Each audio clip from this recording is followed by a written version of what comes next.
Setelah tugas besar mereka selesai, Xiao Hong dan Xiao Li kembali dengan kepala tegak. Mereka melapor bahwa 800,000 pasukan hantu telah dimusnahkan seperti perintah. Tapi begitu kembali ke markas, yang mereka temui bukan pujian langsung, melainkan Junlin yang sedang rebahan santai pakai kacamata hitam, seolah nggak terjadi apa-apa. Xiaoxi yang duduk di sebelahnya pun menyambut santai, bilang kalau master mereka mengeluh karena mereka terlalu lama. Xiao Li panik, langsung bisik-bisik ke Xiao Hong. Wajah mereka berdua mulai gelap, takut master kecewa berat.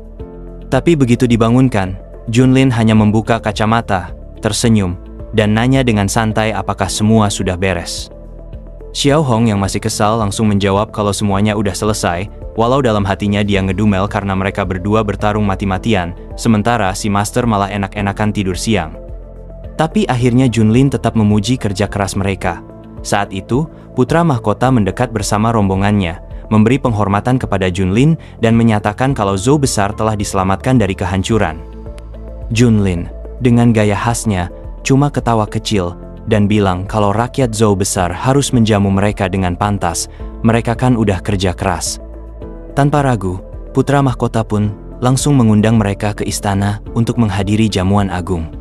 Beberapa saat kemudian, rombongan Junlin tiba di istana kekaisaran Zhou besar, tepatnya di Aula Tianyi. Di sana, para pejabat tinggi sudah berbaris membungkuk, memberikan sambutan penuh hormat. Putra mahkota lalu menyampaikan bahwa sang kaisar ingin bertemu Junlin secara pribadi sebelum jamuan dimulai. Melihat itu, Junlin sedikit heran dalam hati. Ia berpikir kalau si kakek tua itu cuma duduk santai nunggu dirinya datang. Tapi ternyata, sang kaisar langsung meminta maaf karena tak bisa menyambutnya dengan pantas akibat kondisi kesehatannya. Begitu Junlin memindai aura sang kaisar, dia langsung waspada. Energi yang dirasakannya bukan sembarangan. Kemungkinan besar itu adalah manifestasi dari takdir nasional, kekuatan besar yang hanya dimiliki oleh penguasa sejati sebuah dinasti. Dalam catatan kuno, kekuatan ini bisa mempercepat kultivasi, menyembuhkan luka, dan jadi fondasi kekuatan suatu negara. Tapi anehnya, meski kekuatan itu begitu besar, penampilan sang kaisar tetap terlihat lemah. Junlin makin curiga, apalagi dia tidak bisa menebak level kultivasi sang kaisar. Bisa jadi sang kaisar menyembunyikan sesuatu, atau menggunakan teknik tertentu untuk menutupi kekuatannya. Junlin pun bertanya langsung, dan kaisar menjawab bahwa para hantu dari jurang bawah menyerang Zhou besar secara tiba-tiba. Banyak pejabat menduga kalau mereka mengincar sesuatu yang tersembunyi di istana, tapi sang kaisar sendiri mengaku tidak tahu apa harta itu. Lalu Junlin menggali lebih dalam, bertanya kenapa kaisar bisa sampai terluka parah. Dan jawaban yang keluar justru lebih mengejutkan. Sebelum perang dimulai, ada seseorang yang menyusup ke makam kerajaan. Orang itu sangat kuat, sampai-sampai para penjaga tak mampu menahan. Kaisar pun terpaksa mengorbankan sebagian takdir nasional untuk mengusirnya. Namun, yang lebih aneh lagi, penyusup itu tiba-tiba mundur, seolah tak mau mengeluarkan seluruh kekuatannya. Tak lama setelah kejadian itu, pasukan hantu mulai menyerbu Zhou besar. Dari semua informasi itu, Junlin menyimpulkan bahwa inti dari masalah ada di dalam makam kerajaan. Mungkin ada sesuatu yang sangat besar tersembunyi di sana. Tapi kalau benar ada harta penting, kenapa penyusup itu memilih mundur? Semakin dipikir, semakin banyak misteri yang membuatnya penasaran. Padahal awalnya dia cuma mau hidup tenang dengan bantuan sistemnya yang curang. Di belakang Junlin, Xiao Li langsung kaget mendengar cerita itu. Sedangkan Xiao Hong langsung teringat pada sebuah legenda kuno dari wilayah tengah yang punya kemiripan. Junlin lalu dengan senyum tenang meminta izin untuk mengunjungi makam itu. Tapi kaisar kelihatan ragu, belum sempat menjawab, putra mahkota sudah membungkuk mewakili. Ia menjelaskan bahwa makam itu adalah tempat peristirahatan leluhur dan dikhawatirkan akan mengundang energi jahat jika sembarangan dimasuki. Kaisar pun melanjutkan, meminta Junlin bersabar dan menikmati dulu jamuan yang sedang disiapkan. Sebagai bentuk penghormatan, ia bahkan membolehkan Junlin memilih harta apapun dari perbendaharaan kerajaan. Junlin menjawab santai, mengaku hanya penasaran saja. Tapi dalam hatinya, dia tahu misinya belum selesai. Dia memutuskan tetap tinggal, memantau situasi, dan menunggu kesempatan berikutnya. Di balik kegelapan lembabnya jurang bawah, tepat di pusat kekuasaan para makhluk kegelapan, berdirilah istana Raja Hantu, tempat yang dipenuhi tengkorak dan darah segar. Di atas singgasana tinggi, Raja Hantu bertanduk satu sedang bersantai sambil memeluk wanita berambut putih, meneguk darah bayi seolah itu adalah anggur kelas atas. Dengan sombong dia mengumumkan bahwa rencananya untuk menaklukkan Zhou besar akan segera membuatnya jadi penguasa tertinggi ras hantu di timur. Baginya, menguasai Zhou besar adalah jalan pintas menuju kekuasaan mutlak, tapi satu hal yang membuatnya gelisah, pembawa takdir nasional, itu ancaman paling besar baginya. Namun sebelum dia bisa berpikir lebih jauh, kabut gelap muncul dan menyelimuti singgasananya. Dari dalam kabut itu, muncul sosok misterius berjubah hitam dengan mata menyala tajam. Utusan dari 100 klan jurang bawah telah datang, dan dia datang bukan untuk menyapa. Dengan nada marah, sang utusan langsung menghardik Raja Hantu. Dia mencela betapa tidak bergunanya raja itu karena masih bermalas-malasan. Padahal perang suci hampir dimulai. Bahkan dia mengancam, kalau perlu, akan menganggap mereka telah menyerah sebelum perang benar-benar dimulai. Raja Hantu langsung sujud, panik luar biasa. Ia buru-buru menjelaskan kalau dirinya sudah mengirim 800,000 pasukan untuk memaksa Kaisar Zhou keluar. Tapi jawaban dari sang utusan langsung menghantam telak. Pasukan itu sudah habis tak bersisa, dan bukan oleh Zhou besar, tapi hanya oleh satu orang, Ye Zun. Raja Hantu sontak terkejut. Baginya, seorang kultivator tahap kenaikan agung seperti Ye Zun seharusnya bukan ancaman, apalagi jika dibandingkan dengan kekuatannya yang sudah mencapai tribulasi. Tapi sang utusan hanya menatap dingin, memperingatkan untuk tidak meremehkan lawan. Ia menyerahkan sebuah pil ungu pekat, pil jurang bawah, senjata terakhir untuk menghancurkan Zhou besar. Kegagalan tak akan dimaafkan lagi. Setelah kepergian sang utusan, Raja Hantu masih berdiri terpaku. Aura dari utusan itu terlalu mengerikan. Tapi setelah menarik napas dalam-dalam, ia bangkit dan memerintahkan seluruh pasukannya untuk bersiap. Kali ini, ia sendiri yang akan turun ke medan perang. Sementara itu, di istana Zhou besar, suasana jauh berbeda. Di aula Tianhe, jamuan besar telah dimulai. Xiao Li, Xiao Shi, dan Xiao Hong duduk rapi menikmati sajian. Xiao Li dengan lahap mengunyah daging, Xiao Shi minum sepuasnya, dan Xiao Hong hanya duduk diam, elegan tapi tidak menyentuh makanan sama sekali. Putra mahkota yang melihat itu khawatir, langsung bertanya apakah makanan yang disajikan kurang cocok. Junlin yang duduk di samping mereka hanya tersenyum santai sambil mencabik daging besar, lalu menyahut kalau Xiao Hong sedang diet. Jawaban itu membuat putra mahkota makin kagum, berpikir bahwa abadi merah memang disiplin luar biasa. Padahal dalam hati, Xiao Hong nyaris meledak karena kesal, ia merasa dihina habis-habisan. Untuk menghibur suasana, putra mahkota lalu menghadirkan tamu istimewa, Nangong Changfeng, musisi ternama dari timur. Pria ini terkenal dengan musiknya yang mengandung makna dao mendalam, bahkan dikabarkan bisa membantu orang naik tingkat hanya dengan mendengarkan. Nangong mulai memainkan guzengnya dengan anggun. Xiao Li dan Xiao Shi terlihat menikmati, tapi Junlin, dia malah tidur di tempat. Hal ini bikin Nangong Changfeng tersinggung berat. Ia menghentikan permainannya dan berdiri dengan marah, merasa telah dihina. Putra mahkota mencoba meredakan suasana dan bertanya dengan hati-hati apakah Junlin tidak menyukai musik tersebut. Tapi Junlin hanya membersihkan telinga dan menjawab dengan malas, bilang musiknya biasa aja. Jawaban itu bikin Changfeng makin murka. Changfeng tidak tinggal diam. Ia langsung menunjuk Junlin dan menghina habis-habisan, menyebut Junlin sebagai orang barbar yang gak ngerti seni. Kata-katanya membuat Xiao Li naik darah.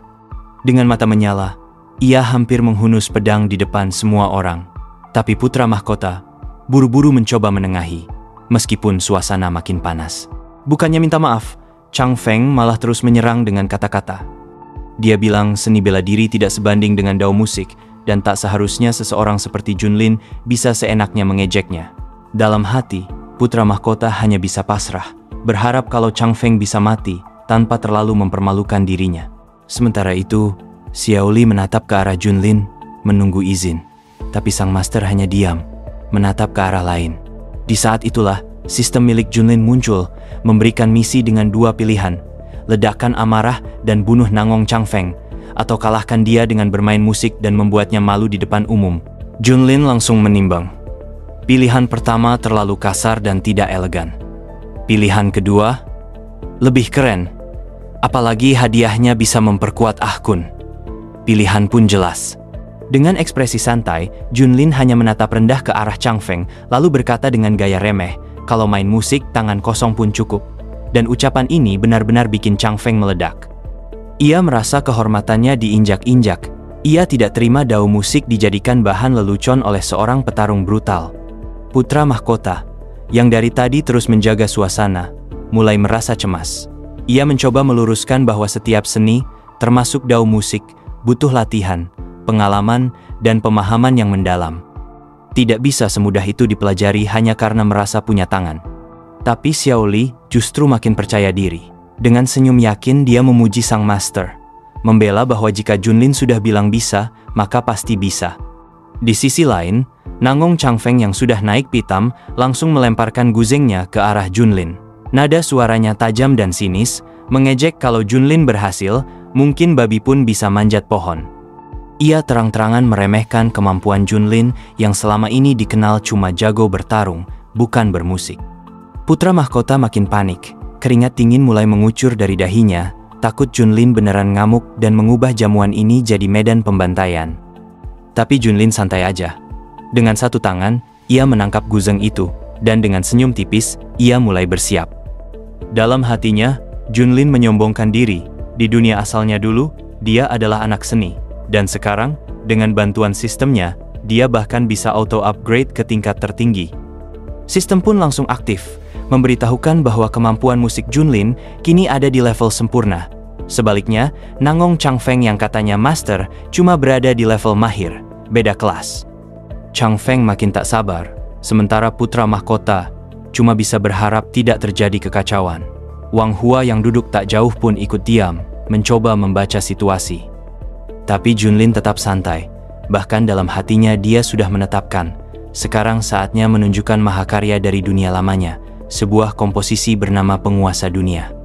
Dan saat jemarinya mulai menari di atas senar guzeng, keajaiban pun terjadi. Nada pertama saja langsung membuat Xiao Hong terdiam membeku. Ia tidak bisa berkata apa-apa, musik itu begitu indah, mendalam, dan memiliki semacam kekuatan yang tidak bisa dijelaskan.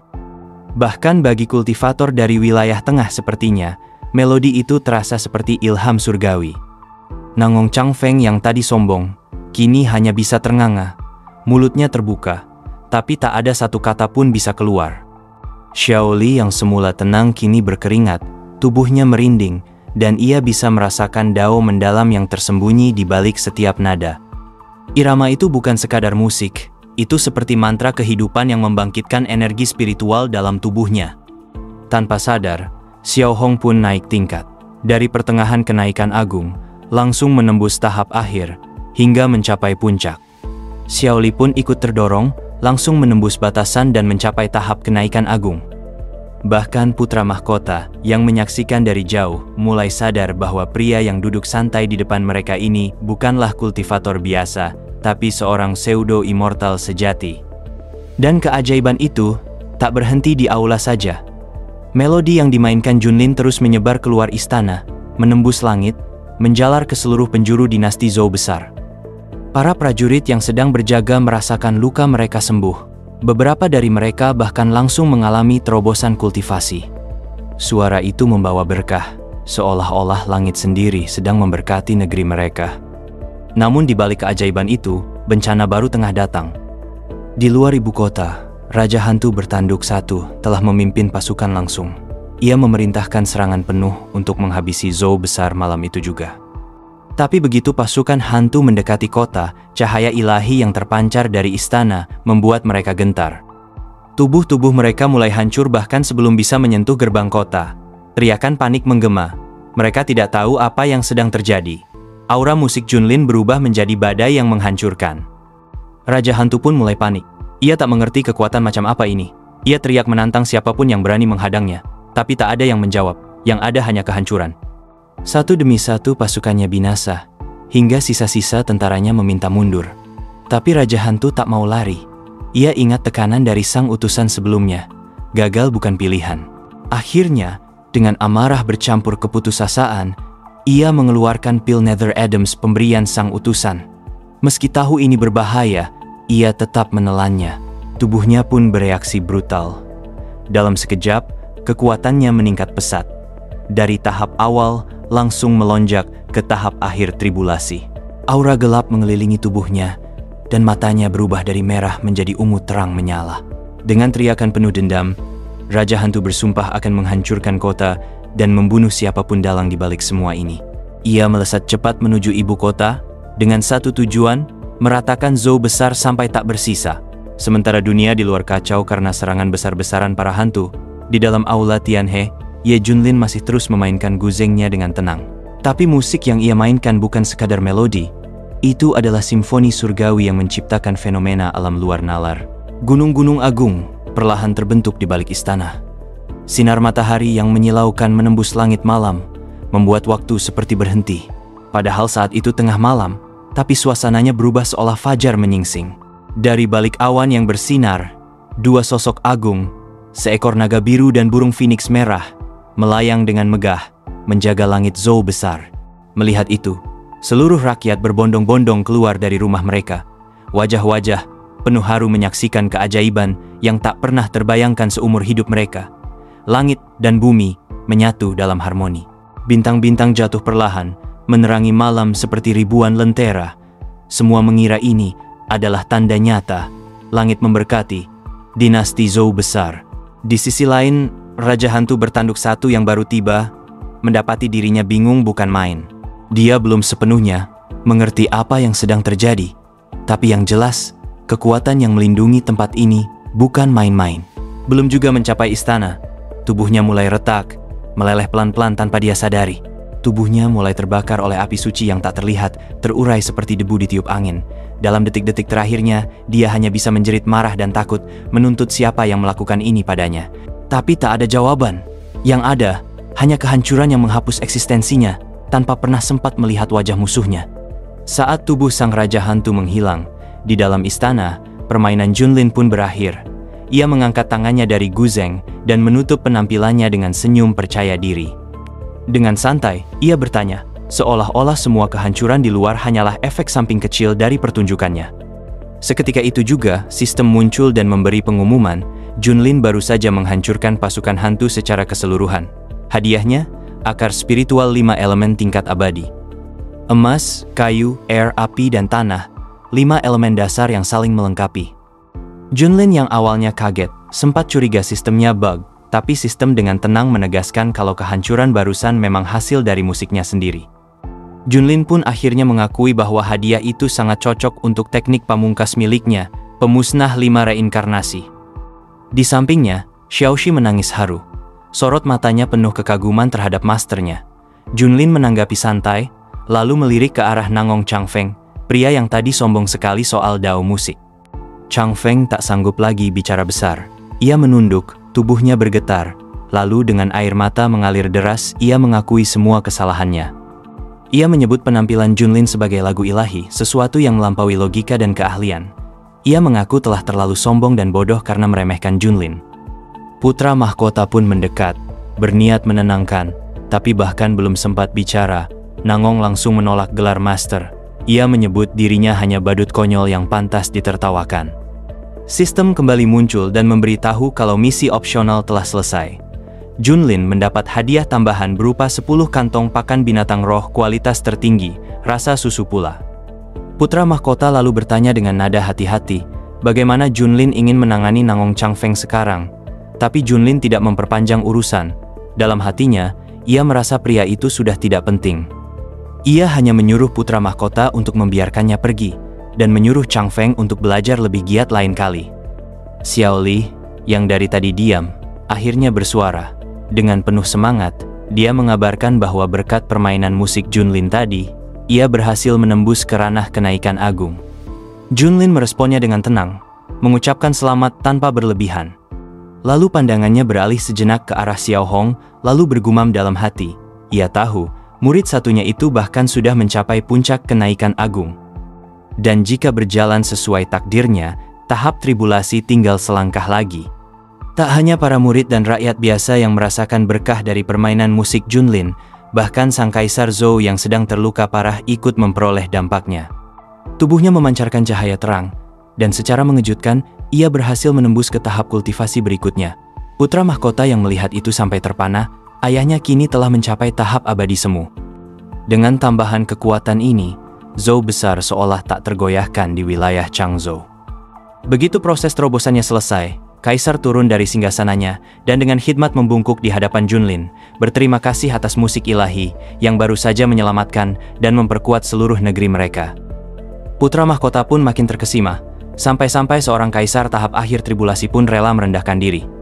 Ini membuatnya bertanya-tanya, seberapa kuat sebenarnya pria berambut putih dari sekte Xuantian ini?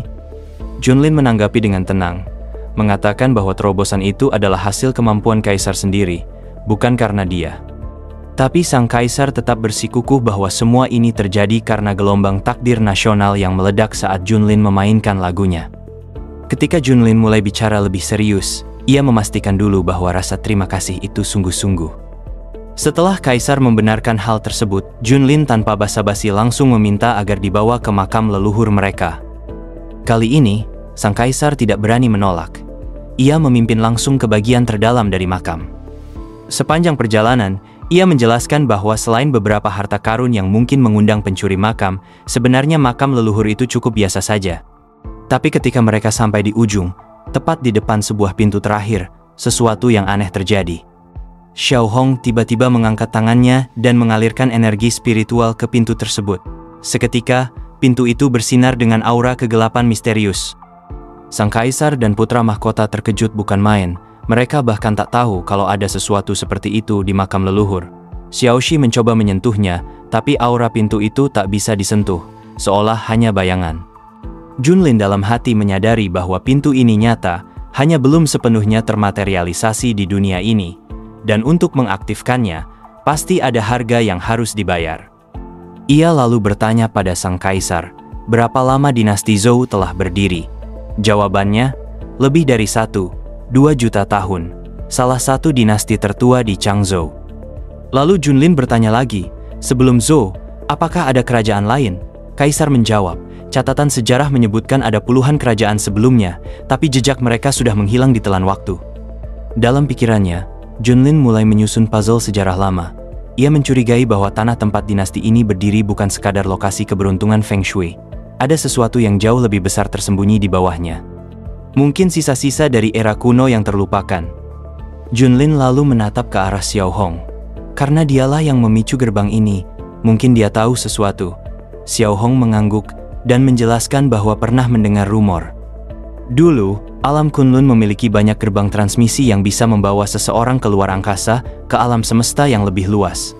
Tapi pada suatu titik, para sage menyegel semua portal itu. Dan sejak saat itu, seluruh penghuni Kunlun terkurung selamanya. Mendengar itu, Xiaoli langsung terkejut. Ia menyadari, gerbang bintang ini bisa jadi salah satu jalur kuno itu. Putra mahkota juga menambahkan bahwa sejak kecil, ia pernah mendengar bahwa Kunlun bukan satu-satunya planet kultivasi. Di luar sana, ada banyak dunia lain. Sang kaisar ikut berbicara, menyebutkan bahwa dulu, seorang kultivator yang mencapai tahap Yuan Ying bisa dengan bebas menembus atmosfer dan menjelajahi angkasa luar. Tapi entah sejak kapan, ada kekuatan misterius yang menghalangi. Sekarang satu-satunya jalan keluar hanyalah dengan menjadi abadi sejati dan naik ke alam abadi. Mendengar kemungkinan itu, putra mahkota langsung terbakar ambisinya. Baginya, gerbang ini adalah kunci untuk memperluas Zhou besar sampai ke bintang-bintang. Sang kaisar pun mendukung dengan semangat yang sama. Tapi Junlin membalikan badan dan langsung memotong mimpi mereka dengan dingin. Ia menyebut mereka idiot, terlalu naif. Ia mempertanyakan, kalau memang gerbang ini menguntungkan, kenapa dulu para sage menyegelnya? Apakah mereka pikir mereka tahu lebih banyak dari para leluhur zaman kuno? Ia bahkan mengingatkan bahwa mereka belum tahu siapa penyusup makam mereka, tapi sudah bermimpi soal dominasi antar bintang. Hal itu baginya sangat menyedihkan. Putra mahkota langsung tersadar. Ia mengakui bahwa mereka telah bertindak terlalu gegabah. Junlin melanjutkan dengan mempertanyakan apakah mereka tahu cara mengaktifkan gerbang ini.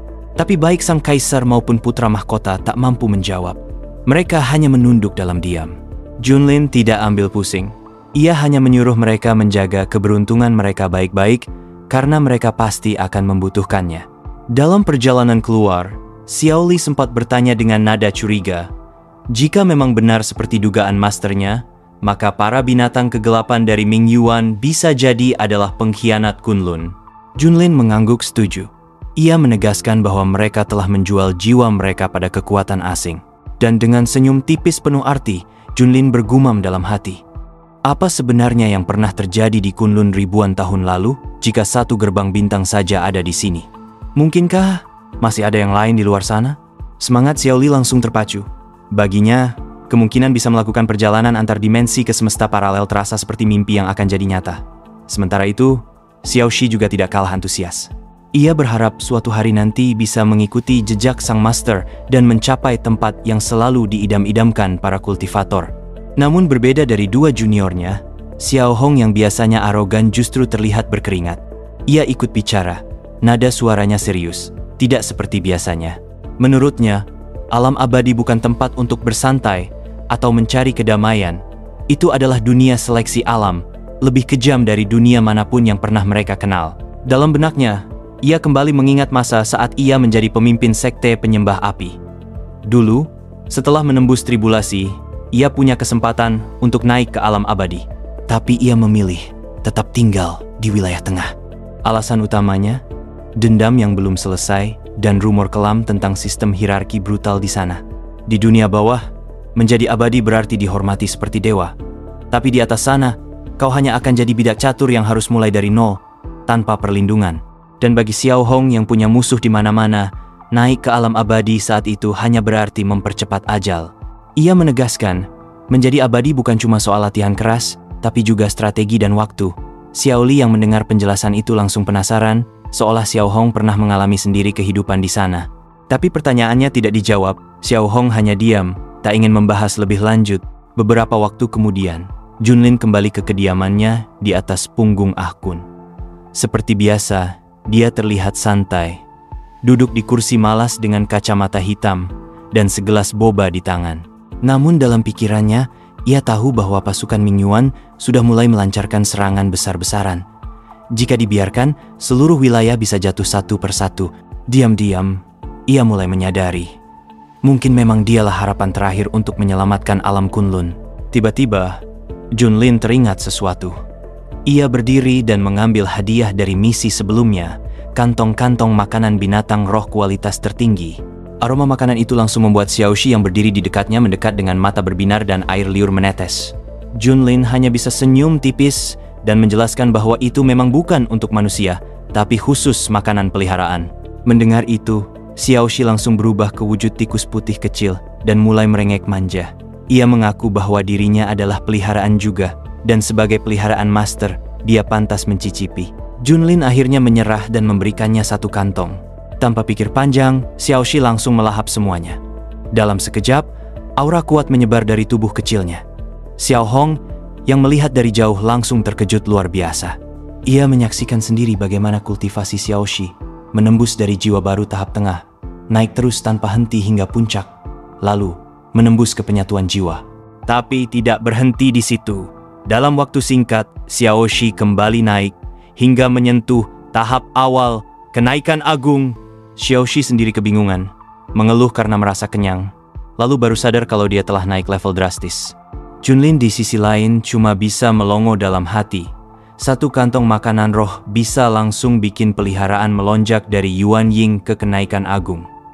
Kalau diteruskan, bisa-bisa jadi abadi cuma modal ngemil. Xiao Li yang sedang latihan juga shock. Ia tak menyangka senior putih bisa naik 2 tingkatan dalam sekali makan, bahkan ingusnya sampai meleleh karena terlalu terkejut. Xiao Hong makin terpukul. Dalam hatinya, ia mulai menggugat keadilan dunia. Bagaimana bisa para kultivator yang mati-matian latihan kalah dengan satu kantong camilan? Tapi tak lama, Junlin memberikan 4 bungkus tambahan ke Xiao Shi yang langsung melompat kegirangan. Setelah itu, Junlin juga memberikan 4 bungkus lainnya ke Ah Kun sebagai hadiah atas kerja kerasnya. Dan benar saja, efeknya instan.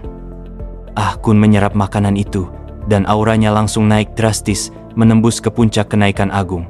Xiao Li makin pingsan setengah hidup. Sementara itu, Xiao Hong hampir gila karena tak terima. Ia mencoba membujuk dirinya sendiri, berharap ada efek samping dari makanan itu. Tapi tetap saja, ia tidak bisa menolak keampuhannya.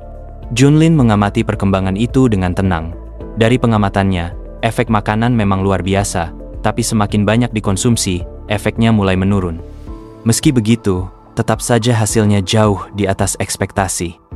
Dari atas pohon, Xiao Hong diam-diam memperhatikan Xiao Shi. Ia mengaktifkan transmisi suara rahasia, lalu memanggil si tikus kecil itu untuk mendekat. Xiao Shi, yang masih menggenggam satu kantong makanan dan mulut belepotan, langsung berlari ke arah Xiao Hong dengan semangat, merasa heran tapi senang karena ini pertama kalinya dipanggil oleh kakak senior merah. Dan disitulah, sesuatu mulai direncanakan. Dengan wajah serius, Xiao Hong menatap lurus ke arah Xiao Shi dan memperingatkannya soal bahaya tersembunyi dari camilan yang diberikan Junlin. Katanya, makanan itu sebenarnya mengandung racun. Xiao Shi yang mendengar itu langsung syok berat dan meledak panik. Karena selama ini dia nggak ngerasa ada masalah apa-apa, bahkan justru kultivasinya naik drastis. Tapi Xiao Hong nggak berhenti di situ.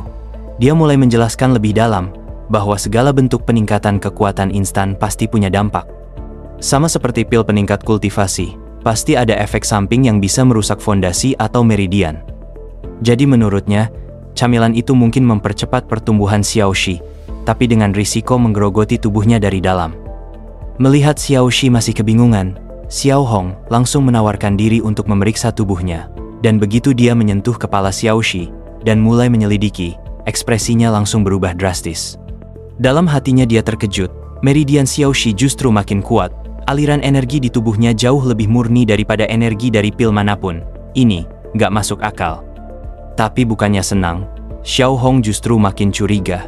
Dia minta Xiao Shi kasih semua camilan itu, dengan alasan demi keselamatan si tikus kecil. Xiao Shi yang panik setengah mati cuma bisa gemetar dan berkeringat. Tapi belum sempat menolak, kantong camilannya langsung dirampas paksa. Xiao Hong lalu memperingatkan Xiao Shi buat balik ke master dan jangan ngadu. Xiao Shi yang malang hanya bisa mengangguk pelan dengan wajah muram dan mata berkaca-kaca. Sementara itu, Xiao Hong langsung kabur dengan ekspresi penuh kemenangan. Dalam hatinya, dia yakin banget kalau ini adalah peluang emasnya buat lompat ke tahap puncak tribulasi. Tanpa pikir panjang, dia langsung membuka kantong makanan itu dan melahap semuanya. Awalnya sih dia merasa baik-baik saja, bahkan sempat komentar kalau rasanya lumayan enak. Tapi beberapa detik kemudian, perutnya mulai bergejolak, energinya mengamuk liar. Panik, dia mulai mempertanyakan kenapa dirinya hampir meledak, sementara si tikus tolol itu bisa baik-baik saja, tapi belum sempat merenung lebih dalam. Tubuhnya langsung meledak naik ke udara karena tekanan dari pantatnya. Di tempat lain, Junlin yang melihat itu heran bukan main, sementara Xiao Li malah heran dengan arah angin yang wangi. Xiao Shi yang kembali dalam keadaan murung tanpa membawa camilannya, langsung menarik perhatian Junlin. Junlin langsung paham, wajahnya berubah murka.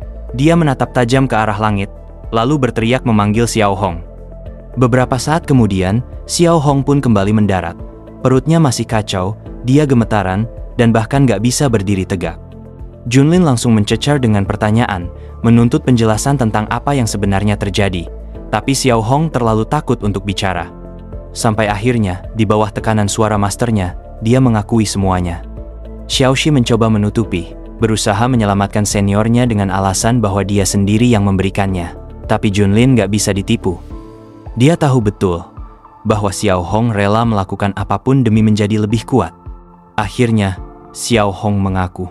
Tapi tak lama, perutnya kembali bereaksi. Satu letusan dari belakang kembali menerbangkannya ke angkasa. Junlin cuma bisa ngelus dada dan mengomel, menyuruh murid sombongnya itu untuk kembali dan terima hukumannya. Sambil melayang di udara, Xiao Hong hanya bisa mengutuk nasib. Awalnya mau ngambil jalan pintas, malah kena batunya.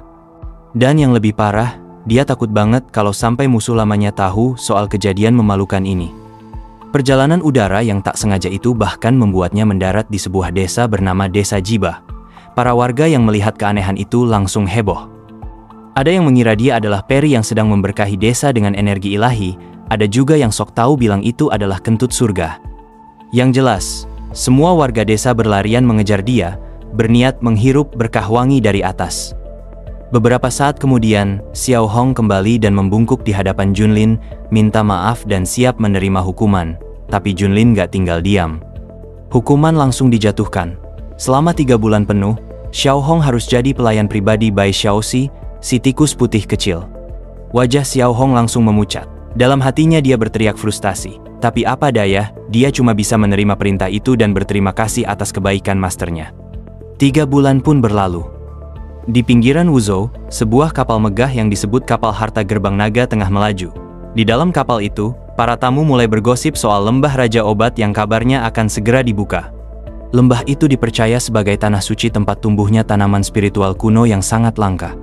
Menurut cerita, pendirinya adalah seorang tabib legendaris dari zaman dahulu yang berhasil menciptakan formasi pengumpul energi raksasa. Bahkan cuma satu tanaman dari lembah itu saja bisa membuat para kultivator bertarung sampai mati di luar sana. Tapi meskipun kesempatan masuk sangat langka dan bernilai tinggi, persaingannya brutal. Para kultivator jiwa baru sudah menguasai area kelas langit dan kelas Tao. Bagi mereka yang masih di tahap pondasi, masuk saja sudah seperti misi bunuh diri. Di tengah antusiasme itu, tiba-tiba ada suara keras terdengar. Seorang pria menyuruh semua orang menyerahkan harta mereka. Tentu saja, semua penumpang kaget dan panik. Mereka heran, siapa yang berani-beraninya merampok kapal ini? Padahal dijaga ketat oleh kultivator tingkat penyatuan jiwa. Para penjaga mencoba menahan situasi dan bertanya siapa pria itu. Dan jawabannya mengejutkan semua orang. Orang itu mengaku sebagai anggota sekte Xuantian. Namanya Ye Junlin. Ya, bener banget. Itu adalah penipu. Seseorang yang menyamar pakai nama Ye Junlin. Karena reputasi Ye Junlin sekarang sedang melambung tinggi di mana-mana. Ketika seorang pria misterius mengaku sebagai Ye Junlin, suasana dalam kapal harta langsung kacau. Para tamu yang hadir terkejut, tak percaya. Beberapa yakin bahwa mereka sedang berhadapan dengan sang malaikat maut berambut putih legendaris, sementara yang lain masih ragu, menduga kalau ini hanya seseorang yang mirip atau menggunakan nama besar itu demi menakuti orang. Keraguan mulai pudar saat mereka melihat kelompok di sekeliling pria itu. Semua sesuai dengan rumor, bahkan detail kecil pun cocok. Tapi perdebatan masih berlanjut, terutama soal tunggangan kunpeng legendaris yang katanya dimiliki Junlin. Banyak yang skeptis. Menurut mereka, kunpeng sudah punah di alam Kunlun sejak lama, dan gak mungkin ada kultivator, sehebat apapun, yang bisa punya makhluk sekelas itu sekarang. Sementara itu, si Ye Junlin palsu tetap tampil percaya diri. Ia menyuruh anak buahnya, seorang pria yang mengaku bernama Li Wuji, untuk mulai mengumpulkan sumbangan dari para tamu kapal. Li Wuji palsu pun langsung bergerak cepat, menodongkan pedangnya, dan memaksa semua orang menyerahkan barang berharga mereka. Tak ingin mati konyol, para tamu pun akhirnya menyerah pasrah dan memberikan harta mereka. Tak puas dengan itu, Wuji palsu menodong pula ke arah ruangan VIP yang terletak di atas kapal. Ia teriak memaksa para tamu terhormat untuk turun dan menyerahkan semua cincin penyimpanan mereka. Petugas kapal yang panik mencoba menenangkan Wuji, memberitahu bahwa 2 tamu dari Gongzhou ada di ruangan itu, dan mereka bukan orang sembarangan.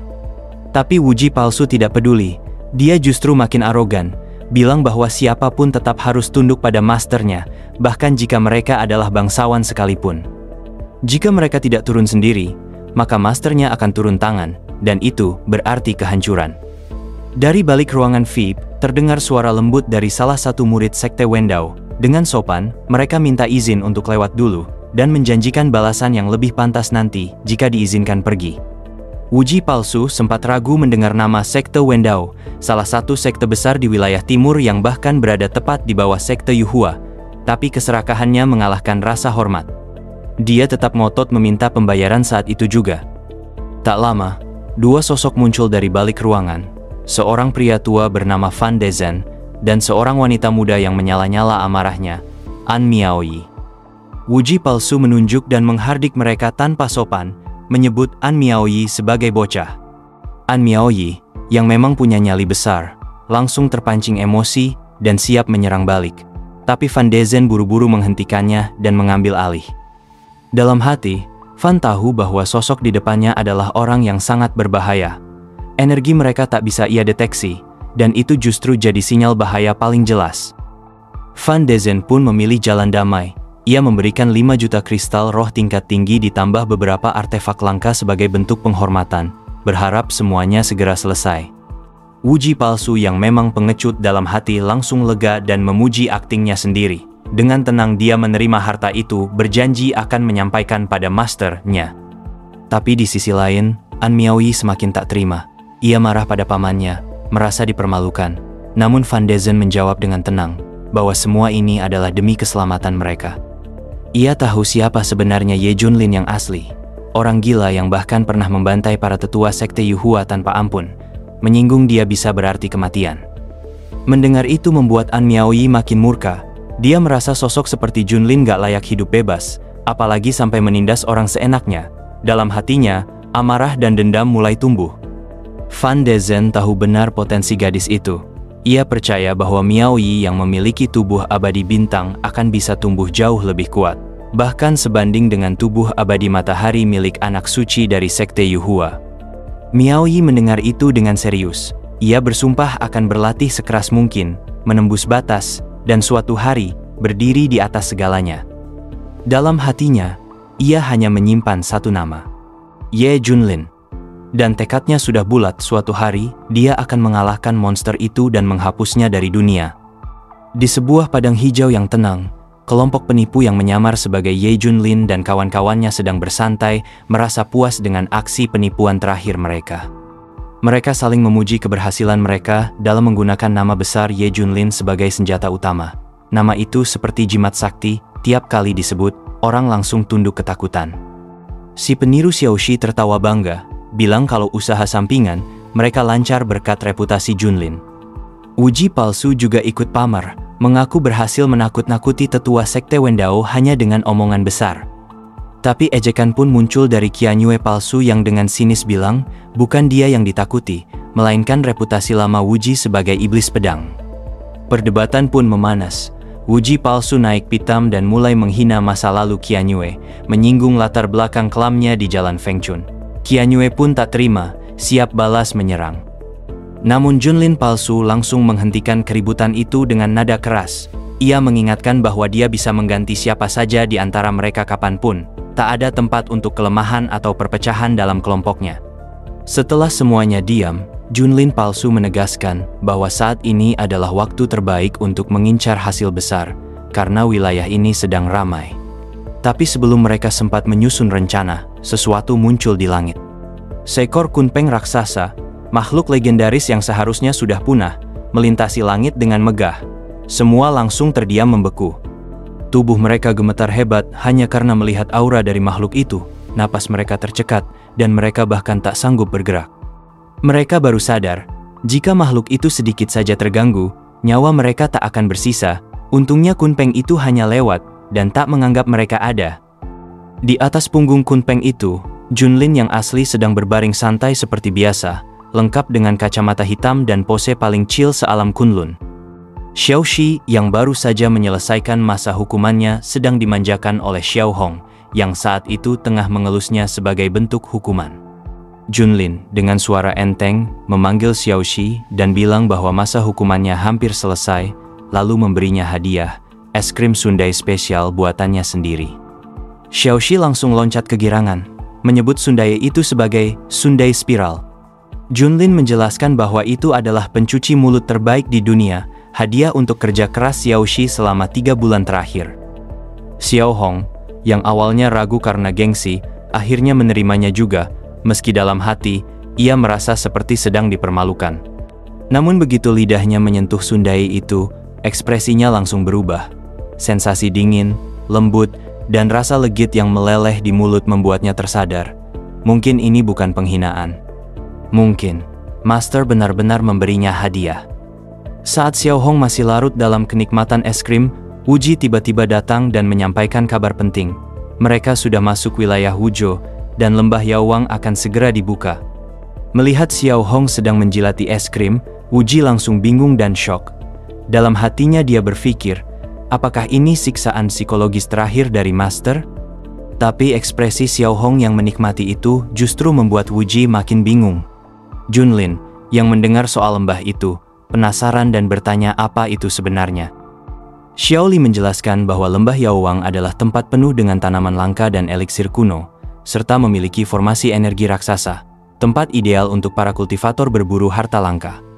Dan seperti biasa, sistem langsung muncul memberikan notifikasi, wilayah baru terdeteksi, Wuzhou, misi diperbarui. Jika mendaftar di lembah Yaowang, akan ada hadiah besar menanti. Junlin pun tersenyum puas. Setelah keliling begitu lama, akhirnya ada hal menarik lagi di depan mata. Waktunya untuk menjelajahi tempat ini. Dan lihat, apa yang bisa ia bawa pulang kali ini.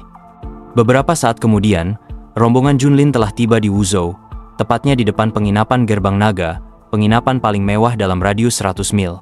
Mereka menyamar dengan jubah panjang menutupi wajah. Xiao Li menjelaskan bahwa tempat ini cocok untuk menunggu pembukaan lembah Raja Obat. Junlin mengangguk singkat. Nama penginapannya terdengar familiar dan dia setuju untuk menginap di sana. Saat mereka masuk, seorang pelayan langsung menyambut dengan penuh hormat dan mengarahkan mereka ke kamar terbaik yang ada di lantai 2. Xiao Hong, yang penasaran, bertanya alasan mereka harus menyamar. Junlin menjawab dengan gaya khasnya. Katanya, nama besar seperti dirinya terlalu populer sekarang, dan fans gila seringkali bikin hidup jadi melelahkan. Xiao Hong cuma bisa menghela napas dalam hati, nyesel nanya. Setelah sampai di kamar, Junlin langsung tanya soal menu makanan terbaik. Pelayan dengan semangat menyebut satu persatu hidangan mewah yang mereka punya, dari bakso kepala singa, dari singa angin tahap jiwa baru, ikan berdarah naga, sampai daging sapi penguat darah dari binatang tahap pembentukan jiwa. Xiaoxi langsung tertarik melihat satu menu yang terlihat lezat, tapi ketika tahu itu daging dari tikus es, dia langsung menangis panik, ngerasa seperti sedang melihat menu kanibal. Junlin buru-buru membatalkan pesanan itu agar suasana nggak makin kacau. Pelayan memuji mereka sebagai tamu istimewa dan langsung pergi menyampaikan pesanan. Sementara itu, Xiaoxi masih merenung dalam tangisan, tak habis pikir kenapa ada orang tega makan makhluk lucu seperti dirinya. Xiao Li sempat bertanya, kenapa nggak nunggu aja di dalam kunpeng, tapi Junlin bilang, atmosfer pembukaan lembah Raja Obat harus dirasakan langsung. Siapa tahu ada kejadian menarik yang nggak bisa dilihat dari kejauhan. Xiao Li langsung muji bijaksananya sang master, seperti biasa. Tiba-tiba, Xiao Hong menyuruh mereka semua diam. Ada suara percakapan mencurigakan dari dekat. Junlin dengan santai bilang itu wajar, fansnya pasti lagi membicarakan dirinya.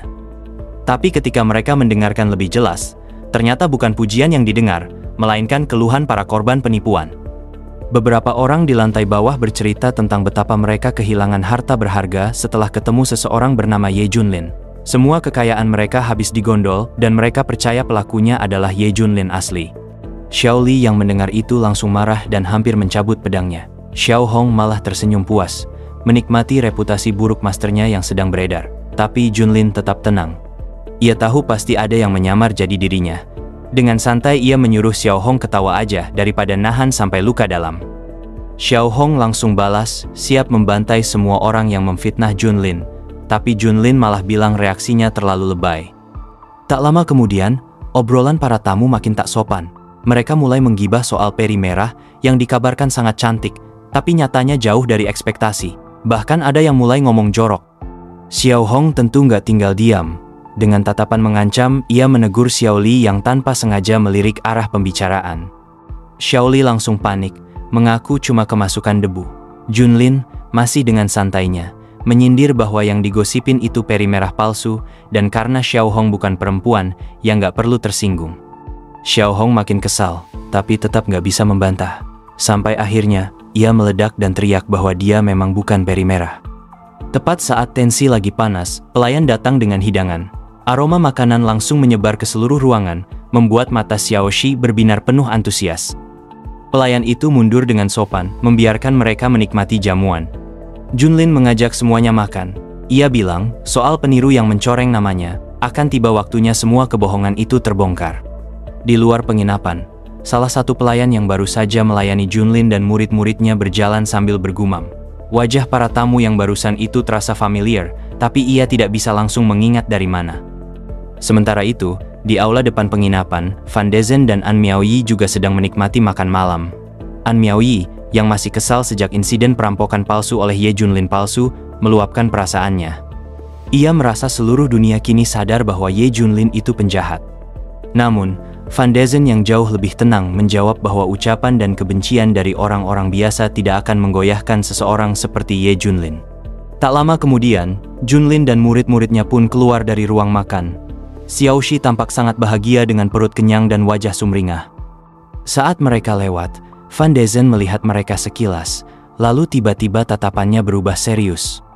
An Miaoyi menyadari hal itu dan bertanya, Dan Van de Zen menjelaskan, ia bisa merasakan kekuatan luar biasa dari kelompok yang barusan lewat, terutama pria yang memimpin mereka. Aura yang terpancar dari pria itu begitu menekan, bahkan membuat dirinya, yang merupakan kultivator top, merasa kecil. An Miaoyi kaget bukan main. Ia tak menyangka baru beberapa waktu lalu menghadapi Ye Junlin, kini muncul lagi sosok misterius lain dengan level kekuatan serupa.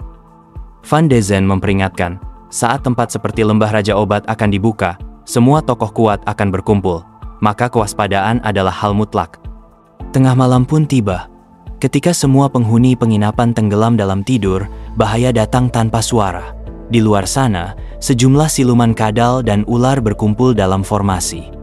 Mereka bukan sekadar pasukan biasa, yang memimpin mereka adalah seorang pendeta agung dari klan ular bernama Ye Lugu.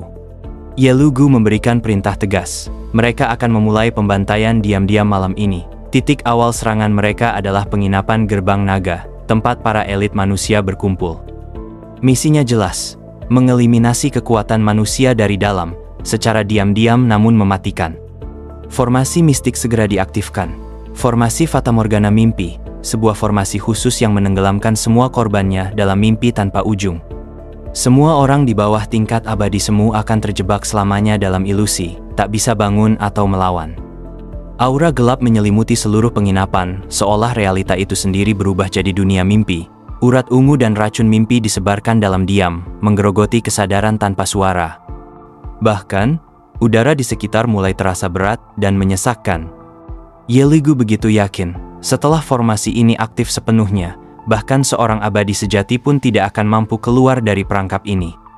Baginya, malam ini akan menjadi titik awal kemenangan klan ular dalam perang suci abis bawah.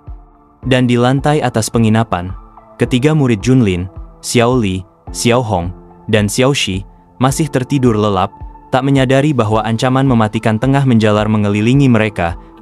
Di alam mimpi ilusi yang diselimuti formasi, tiap murid Junlin terjebak dalam dunia bawah sadar mereka sendiri. Dalam dimensi mimpi milik Li Wuji, dunia terasa seperti medan perang abadi. Alam Kunlun dikepung oleh kekuatan iblis, dan para manusia tampak putus asa. Bahkan salah satu tetua menjerit sambil menangis, merasa langit sudah meninggalkan mereka. Namun di tengah kekacauan itu, semua iblis tiba-tiba terpotong dengan kekuatan mengerikan. Seorang iblis yang tampaknya pemimpin pasukan langsung kebingungan, mempertanyakan siapa ahli yang membalikkan keadaan. Dan dari tengah medan perang itu, muncul sosok gagah dengan pedang bersinar terang keemasan, Li Wuji. Dalam mimpinya, Xiao Li berdiri seperti dewa, memancarkan aura kuat. Suaranya menggema ketika ia menyatakan bahwa dialah yang akan menghancurkan musuh-musuh Kunlun. Para manusia yang melihatnya langsung menyambut penuh harapan, menyebutnya sebagai Dewa Pedang, legenda sejati yang turun untuk menyelamatkan mereka. Dengan satu tebasan demi tebasan, iblis dihancurkan hingga tak tersisa, bahkan komandan mereka hancur berteriak kesakitan sebelum musnah. Xiao Li kemudian berdiri tinggi, bersumpah untuk melindungi seluruh alam Kunlun. Rakyat bersorak menyebut namanya, mengangkatnya sebagai pahlawan mereka. Sementara itu, dalam alam mimpi milik Hong Qianye, suasananya jauh berbeda. Xiao Hong duduk megah di atas singgasana merah, menyala milik sekte pemuja api. Para muridnya berlutut penuh hormat di hadapannya, menyebutnya ketua sekte. Ia mendeklarasikan era kebangkitan sekte mereka, mengumandangkan bahwa api suci akan membakar langit selamanya. Di dunia itu, kekuasaan ada di tangannya. Dia adalah tokoh tertinggi, tak tersentuh, dipuja dan diakui. Berbeda lagi dengan Bai Xiaoxi, alam mimpinya justru penuh kedamaian dan makanan. Tempat itu seperti surga kuliner tanpa batas, dengan ratusan hidangan lezat mengelilinginya. Xiaoxi tidak peduli pada dunia luar, selama perut kenyang dan makanan manis tersedia, hidupnya sempurna. Ia merasa seperti berada dalam mimpi terbaik yang pernah ia alami. Sementara semua muridnya tertidur lelap dalam mimpi mereka masing-masing, Junlin justru terjaga. Duduk santai sambil memikirkan reputasinya yang hancur karena peniru yang mencoreng namanya. Ia mendesah, kecewa karena ekspektasinya tidak sesuai kenyataan. Dalam hatinya, dunia ini terasa busuk dan melelahkan. Namun tiba-tiba ia teringat sesuatu, check-in sistemnya belum diambil. Dengan cepat ia membuka sistemnya, dan suara familiar muncul. Sistem langsung memberitahu bahwa check-in mundur masih tersedia. Hanya dalam sekejap, hadiah-hadiah luar biasa diterima Junlin, 1 juta kristal roh, 5 jimat ledakan api tingkat tertinggi, 10 kantong makanan roh kualitas super, dan 1 alat langka. Seruling keabadian, peringkat nomor 1 dari 10.000 dunia. Junlin penasaran soal kekuatan seruling itu. Sistem menjelaskan, kekuatannya bergantung pada si pengguna. Dan karena Junlin sendiri sudah punya skill musik maksimal, dia pun langsung mencoba memainkannya. Sekadar ingin menenangkan hati yang kalut. Nada seruling itu mulai terdengar, lembut, mengalir, dan menembus malam. Tapi suara itu bukan sekadar alunan biasa. Melodi itu menyebar keluar, menembus penginapan dan sampai ke pasukan siluman yang tengah menyelimuti tempat itu dalam formasi mimpi. Mendengar suara musik itu, para siluman tak bisa menahan diri.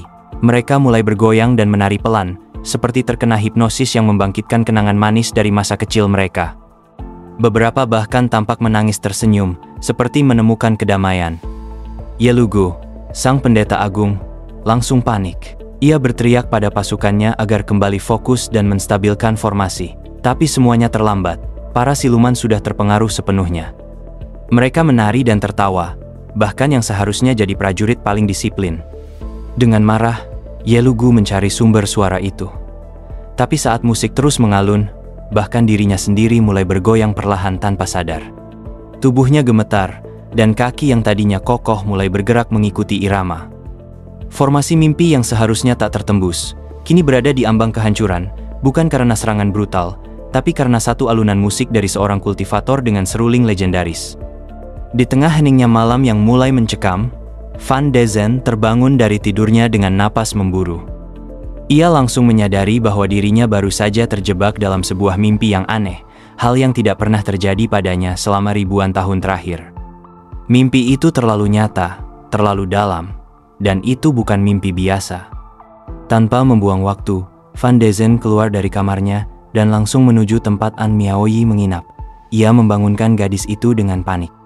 An Miaoyi awalnya bingung. Namun saat Van Dezen mengatakan bahwa mereka semua telah terperangkap dalam formasi ilusi, wajahnya ikut berubah tegang. Ia menjelaskan bahwa mereka sudah masuk ke dalam jebakan kuno yang sangat berbahaya, formasi yang membuat korbannya tertidur dan perlahan menguras jiwa mereka sampai mati. Dan barusan, suara seruling misterius yang sempat terdengar itu tiba-tiba menghilang. Van Dezen mencurigai sesuatu yang besar sedang terjadi. Ia pun meminta An Miaoyi tetap di kamar, sementara dirinya akan memeriksa langsung keluar. Begitu keluar, Van Dezen dikejutkan oleh pemandangan mengerikan di aula utama penginapan. Di sana sudah berkumpul para siluman ular dari abis bawah, makhluk-makhluk gelap yang dikenal karena keganasan dan racun jiwa mereka. Di barisan depan berdiri seorang pendeta agung, Yelugu, pemimpin mereka.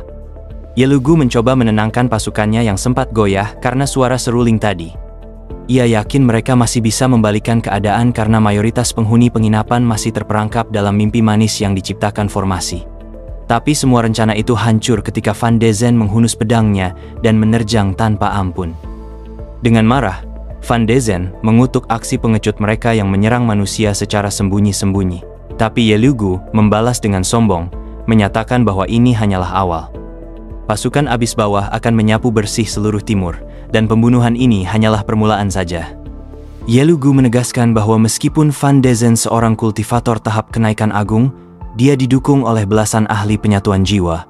Secara hitungan, mereka jauh lebih unggul. Namun sebelum sempat merasa menang, dua sosok lainnya langsung menyusul ke tengah pertempuran, Li Wuji dan Hong Qianye. Keduanya muncul dengan aura membara. Xiao Li langsung menantang para siluman itu, menyebut kalau ini adalah ronde kedua dari pembantaian yang dulu pernah ia lakukan terhadap mereka. Sedangkan Xiao Hong mencibir, menegaskan bahwa dia tahu para siluman itu adalah dalang di balik serangan formasi tadi. Yelugu mulai panik. Ia tak menyangka akan ada kultivator kenaikan agung lain yang ikut turun tangan. Tekanan yang dipancarkan mereka bertiga sangat besar, bahkan Van Dezen pun mulai terkejut dalam hati. Dia merasakan aura mereka jauh lebih menakutkan dari kenaikan agung biasa. Dan yang membuatnya makin bingung, auranya terasa familiar. Pasukan siluman mulai gemetar. Sekarang jumlah lawan ada 3 orang, dan semuanya bukan orang biasa. Tapi Yelugu tetap mencoba bertahan. Ia memerintahkan semua energi disalurkan padanya. Tongkat sucinya pun mulai memancarkan formasi perlindungan besar, membuat penghalang kuat untuk kabur dari situasi buruk ini. Namun belum sempat mereka melarikan diri, suara lembut mulai terdengar di tengah malam. Alunan seruling yang lembut dan mendalam mulai bergema dari kejauhan. Xiao Li langsung merasa ada sesuatu aneh dengan melodi itu. Tubuhnya refleks seperti ingin menari. Begitu pula dengan Xiao Hong yang terlihat panik. Sedangkan Ye Lugu malah langsung teriak histeris. Suara seruling itu kembali, dan itu adalah mimpi buruk terbesarnya. Dalam hitungan detik, seluruh pasukan siluman mulai menari. Bahkan, Ye Lugu sendiri, sang pendeta agung, tidak bisa menahan diri. Tubuhnya bergerak mengikuti irama tanpa sadar, sementara ekspresinya dipenuhi keputusasaan. Melihat pemandangan itu, Xiao Hong hanya bisa mengernyit jijik. Ia tidak tahu harus tertawa atau menangis melihat para siluman bergoyang seperti sedang di pesta pernikahan. Xiao Li pun kebingungan, merasa seolah para musuh mereka sedang mengejek mereka dengan tarian konyol.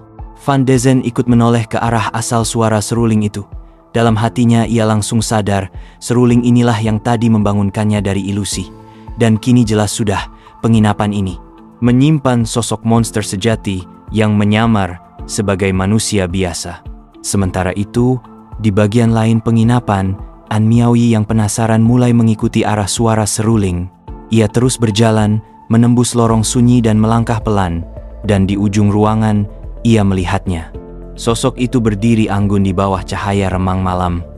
Junlin, dengan kacamata hitam dan postur santai seperti biasa, tengah memainkan seruling keabadian. Setiap nada yang keluar membawa ketenangan, tapi juga kekuatan yang menghancurkan formasi musuh tanpa pedang, tanpa sihir. Melihatnya, An Miaoyi terpaku. Wajahnya memerah, matanya membulat tak percaya. Dalam hatinya, ia sudah tahu, sosok ini bukan orang biasa. Dia bukan hanya seorang ahli. Dia adalah badai yang menyamar sebagai angin sepoi-sepoi. Gugup dan bingung, An Miaoyi pun bicara pelan. Suaranya bergetar karena terpesona. Ia tidak bisa menahan diri untuk mendekat. Malam itu Junlin sedang asik memainkan seruling keabadian dengan tenang, ketika sosok seorang gadis tiba-tiba muncul di ambang pintu kamarnya. Dia langsung curiga, jangan-jangan ini penggemar yang berhasil melacaknya? Tanpa pikir panjang, Junlin refleks memegang lengan sang gadis, mengira kalau identitasnya sudah ketahuan dan berniat memberi tanda tangan spesial. Namun gadis itu justru terdiam, wajahnya memerah, dan pikiran dalam kepalanya mulai penuh kebingungan. Apalagi saat Junlin dengan polosnya bertanya di mana ia bisa menuliskan tanda tangan. Begitu sadar, gadis itu langsung mundur pelan dan menjelaskan kalau ia bukan datang untuk itu. Ia hanya tertarik pada suara seruling yang indah tadi. Dia memperkenalkan diri sebagai An Miaoyi, lalu dengan polos bertanya, apakah pria misterius ini adalah kultivator terkenal dari wilayah timur? Junlin pun dengan santai memperkenalkan dirinya sebagai Ye Fen dari Huangzhou. Saat mendengar kata Huangzhou, An Miaoyi langsung kaget dan teringat pada semua stigma buruk tentang tempat itu. Dulu, wilayah itu dianggap lemah dan gak punya pengaruh apapun, tapi semua berubah sejak sekte Xuantian naik daun. Namun sayangnya, menurutnya perubahan itu justru negatif. Ia mulai mengeluh tentang sosok ketua puncak kabut, Ye Junlin, yang disebutnya sebagai bandit berambut putih yang menyalahgunakan kekuasaan dan menjarah para kultivator tanpa ampun. Bahkan, ia sendiri dan pamannya menjadi korbannya. Mendengar hal itu, Junlin langsung batuk-batuk panik, tapi tetap berusaha jaga image. Ia membela Ye Junlin, bilang bahwa orang itu adalah kultivator idaman, kuat, adil, dan bahkan tampan banget sampai cowok pun nyaris jatuh cinta.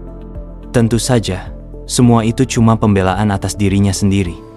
Namun An Miaoyi bersikeras bahwa Ye Junlin adalah tiran sejati. Ia mengira seluruh warga Huangzhou sudah dicuci otaknya hingga tak berani bicara jujur. Dengan penuh tekad, dia menyatakan akan menjadi kuat dan suatu hari akan mengalahkan iblis itu demi menyelamatkan semua orang. Junlin cuma bisa menatap kosong, bingung dengan semua kesalahpahaman ini. Tapi akhirnya dia menyerah dan ikut-ikutan semangat. Bilang kalau dia mendukung penuh An Miaoyi untuk menghajar Ye Junlin demi kebaikan umat manusia. Beberapa saat kemudian, Van de Zen muncul di depan pintu, mencari keberadaan muridnya.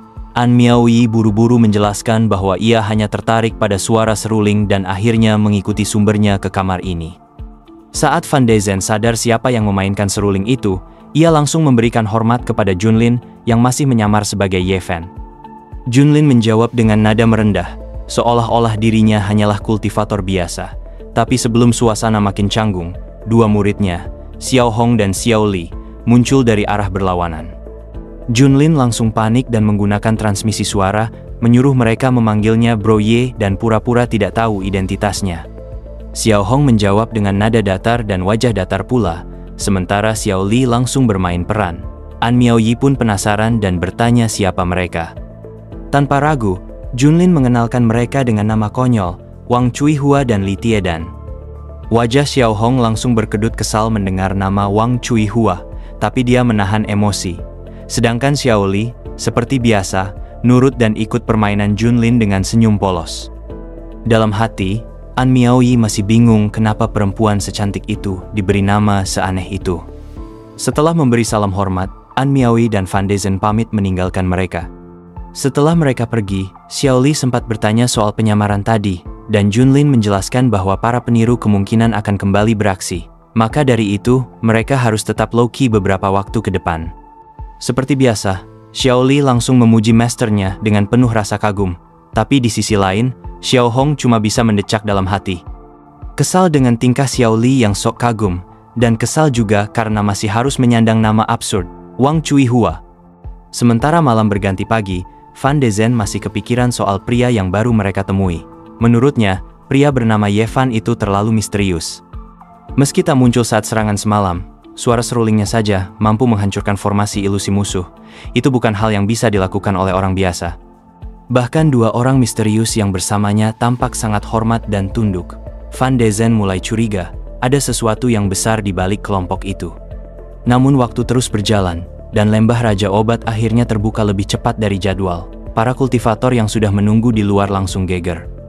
Suasana jadi heboh, semua langsung berebut masuk, berharap mendapatkan ramuan langka, atau bahkan peninggalan legendaris.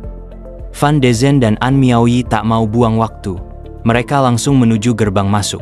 Di sisi lain, Junlin baru saja turun dari kamar bersama para muridnya. Ia sempat memuji tiramisu buatan Xiaoxi dan langsung mengajak semuanya berangkat. Mereka masih menyamar, tapi suasana semangat sangat terasa. Di sekitar lembah, para praktisi mulai saling menyuarakan ambisi masing-masing. Ada yang berharap dapat ramuan untuk memperpanjang umur, ada pula yang bermimpi jadi Raja Obat. Tapi sebagian lainnya sadar bahwa persaingan kali ini bukan main-main.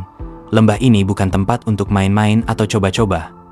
An Miaoyi yang masih baru di dunia elit, penasaran bertanya tentang apa itu Raja Obat. Fan Dezhen lalu menjelaskan secara detail tingkatan ramuan.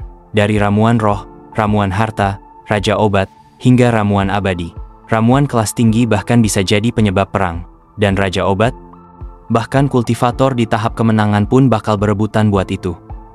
Saat An Miaoyi memperhatikan sekeliling, dia kaget karena melihat kehadiran Master Randeng dari kuil Xuankong, salah satu kultivator puncak di dunia saat ini. Bahkan dua muridnya dengan percaya diri bilang bahwa lembah ini pasti akan jadi milik mereka karena dipimpin Randeng. Tapi dalam hati, Randeng sadar kondisi sebenarnya. Dulu saat masuk ke lembah itu, ia hampir kehilangan hatinya sebagai kultivator. Kali ini, dia datang lebih siap dan bertekad tak akan gagal lagi. Sementara itu, Junlin dan murid-muridnya juga sudah berada di gerbang lembah. Xiao Li menjelaskan dengan antusias bahwa lembah ini penuh ramuan yang di luar sangat langka, tapi di dalam sini bisa ditemukan lebih mudah. Xiao Hong pun mulai tertarik. Namun Junlin sendiri cuma menggumam pendek, pikirannya masih pada sistem cheatnya Tonger. Baginya, apapun yang ada di lembah ini masih belum sebanding dengan apa yang Tonger berikan.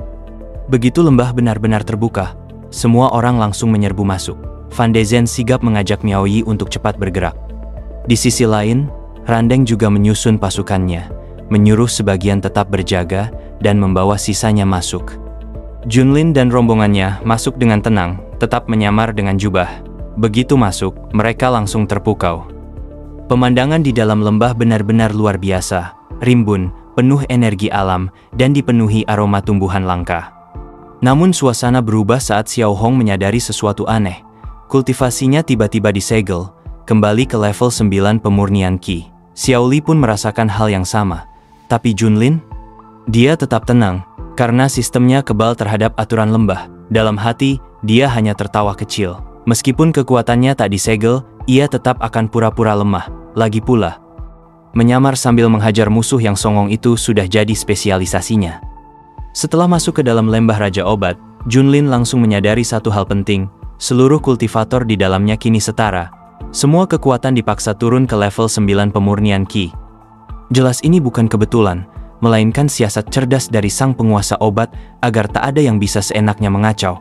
Keadilan jadi satu-satunya hukum di tempat ini. Tapi tidak semua orang senang dengan situasi itu. Xiao Li misalnya, langsung mengeluh karena bahkan pedang utamanya tak bisa digunakan.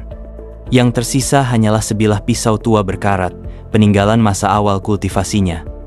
Walau begitu, dia tetap menyimpannya karena nilai emosional, senjata pertama yang menemani langkahnya sejak awal jalan kultivasi. Sementara Junlin menerima notifikasi dari sistem. Hadiah check-in kali ini adalah 1 guci teh pencerahan Dao tingkat tertinggi.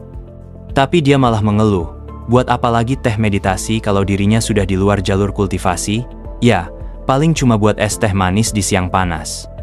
Xiao Hong, di sisi lain, punya rencana licik. Dengan semua kekuatan disegel, ia merasa inilah momen sempurna untuk membalas dendam. Dalam pikirannya, ia membayangkan Junlin babak belur, terikat dan dipermalukan. Namun mimpinya langsung hancur saat Xiao Li menyebut bahwa siapapun yang nyaris mati di sini bakal otomatis dikeluarkan dari lembah. Artinya, membunuh Junlin sekarang hampir mustahil. Junlin, yang peka pada ekspresi wajah Xiao Hong, hanya tersenyum tipis. Ia tahu isi kepala muridnya itu penuh dengan ambisi balas dendam. Tapi sayang, rencana itu hanya akan menjadi ilusi. Karena faktanya, kekuatan Junlin tidak disegel. Ia tetap berada jauh di atas siapapun, hanya saja sedang pura-pura lemah. Ketenangan itu buyar saat Xiao Shi menunjuk ke arah semak-semak yang tiba-tiba bergerak. Herba-herba langka muncul satu persatu dan ternyata mereka bisa bicara. Lebih dari itu, mereka bahkan punya kepribadian menyebalkan. Clover Tiga Daun dan Foxtail Grass mulai berteriak penuh semangat untuk menangkap dan mempermalukan para kultivator yang masuk. Ada yang ingin menyuruh manusia merangkak seperti anjing. Ada pula yang ingin menggantung mereka di pohon. Xiao Li yang biasanya santai pun langsung naik darah. Ia tak bisa menerima direndahkan oleh rumput liar. Xiao Hong juga meradang. Dia melepaskan serangan api miliknya yang biasanya bisa membakar habis musuh 2 tingkat di atasnya. Tapi anehnya, api itu nyaris tidak berefek apa-apa ke para herba. Salah satu herba malah balik menghina dan mengancam akan mempermalukan Xiao Hong balik. Itu langsung memicu amarahnya. Dengan kekuatan penuh, dia mengeluarkan jurus pamungkas, Crimson Soul Demon Flame. Api pekat meledak dari kedua tangannya, membakar udara di sekeliling. Namun reaksi yang tak terduga datang dari para herbal. Mereka kompak menyerang balik dengan teknik air. Bahkan makhluk tanaman pun tahu kapan harus kerjasama. Dan dengan kekuatan kolektif itu, mereka sukses memadamkan api milik Xiao Hong. Xiao Hong langsung syok. Teknik pamungkasnya, yang didukung akar surgawi dan bisa membakar praktisi Foundation Establishment sekalipun, ternyata masih kalah dari kolaborasi para herbal rendahan. Itu benar-benar memukul harga dirinya. Melihat kekacauan itu, Xiao Li segera datang membantu. Ia melompat dengan semangat, membawa pisau aura hitamnya, siap bertarung bersama kakaknya. Dalam suasana kacau dan tak terduga ini, satu hal jadi jelas, lembah Raja Obat bukan tempat buat meremehkan siapapun, bahkan rumput sekalipun. Sementara Xiao Hong dan Xiao Li sedang sibuk menghajar para herbal hidup yang songong, Junlin hanya berdiri santai di kejauhan. Di sampingnya, Xiao Shi semangat bersorak-sorai, memberi dukungan pada kakak-kakaknya. Tapi Junlin gak asal nonton, dia mengamati. Dengan mata menyipit tajam, dia menilai situasi. Dari penampilan luar, pertarungan itu terlihat seimbang. Tapi Junlin tahu, kemampuan Xiao Hong dan Xiao Li harusnya cukup buat ngalahin musuh di atas 1 tingkat mereka. Jadi kenapa bisa ketahan sama rumput liar? Saat itulah, Junlin sadar. Rahasianya terletak pada formasi lembah. Si tua penguasa obat ternyata memperkuat para herba lewat formasi tersembunyi. Bukan karena keadilan, tapi karena perlindungan berlebihan terhadap tanaman kesayangannya. Manipulasi licik yang dibungkus dalih kesetaraan. Dengan senyum sinis, Junlin langsung menjentikan jarinya. Seketika, formasi itu terganggu. Kekuatan penguat untuk para herbal langsung goyah. Api milik Xiao Hong, yang tadinya hanya membuat mereka kepanasan, kini berubah jadi ancaman nyata. Para herbal mulai berteriak panik. Yang tadinya arogan, sekarang meratap minta ampun. Tapi Xiao Hong sudah kehilangan kesabaran. Dia membakar semuanya tanpa ampun. Satu persatu, rumput-rumput hidup itu disulap jadi arang. Xiao Li sempat menyarankan untuk berhenti dan mulai kumpulin mereka. Herba segila itu jelas mahal banget kalau dijual atau diolah. Selesai perburuan, Junlin muncul dengan santai. Ia memuji hasil kerja mereka dan menyuruh Xiao Li bungkus semua hasilnya. Katanya, mereka bakal bikin sup. Bahkan Xiao Shi sempat mengamati salah satu herba yang masih hidup dan berkedut, yang tanpa disadari malah memicu insiden baru. Akar dari tanah bergerak, memancarkan sinyal merah ke langit, membentuk tanda darurat raksasa. Cahaya merah membelah langit, sinyal itu bikin semua orang panik.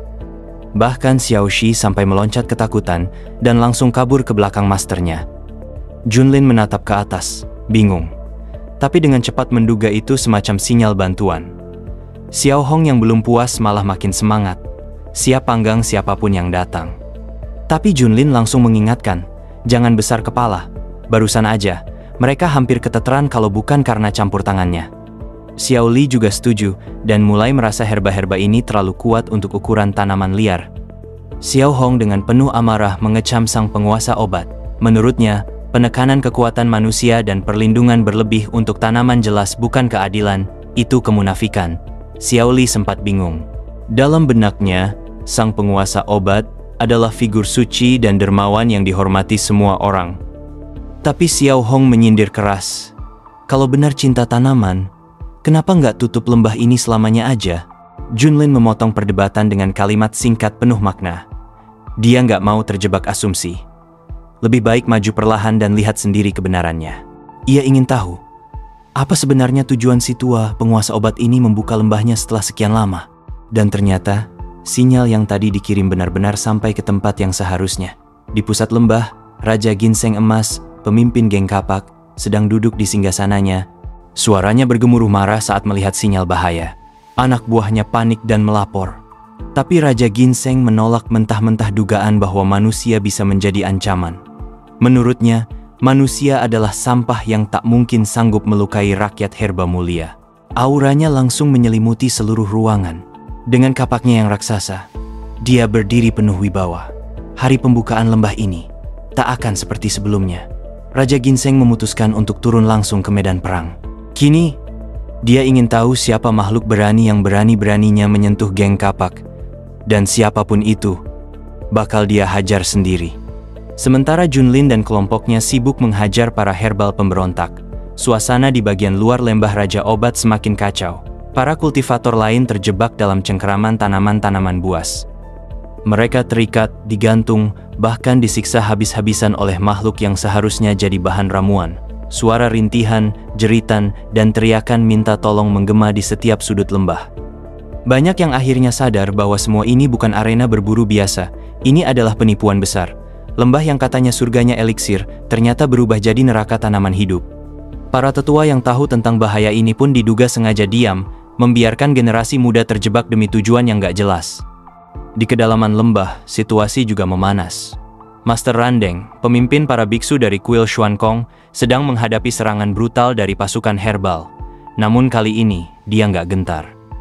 Dulu dia pernah dipermalukan di tempat ini karena tekanan kultivasi, tapi sekarang dia datang dengan tekad bulat untuk membalas semuanya.